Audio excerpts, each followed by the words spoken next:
Na mtazamaji, natumai mzima popote ulipo na karibu tena katika YouTube channel yetu, kituo nambari 1 kinachozidi kukuletea taarifa za siasa nchini Kenya.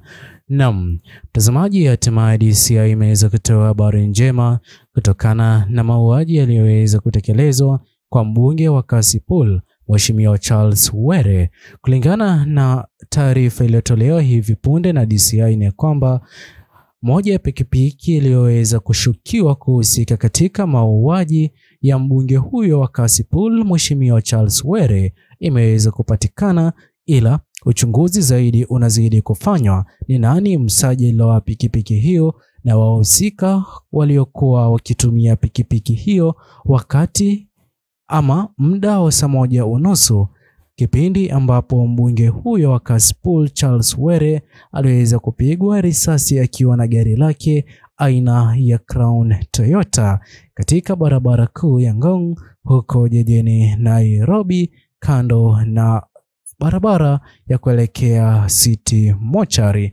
Naam, mtazamaji, pia mmoja wa walinzi wake Mheshimiwa Charles Were anazidi kuchunguzwa, huku habari njema wa Kenya wameweza kuahidiwa ya kwamba haki itaweza kupatikana pamoja na familia imeweza kupokea taarifa hiyo. Je, mtazamaji, mtazamo wako ni upi? Ni vema kutochia maoni yako katika uwanja comment section, subscribe, like, comment na kushare.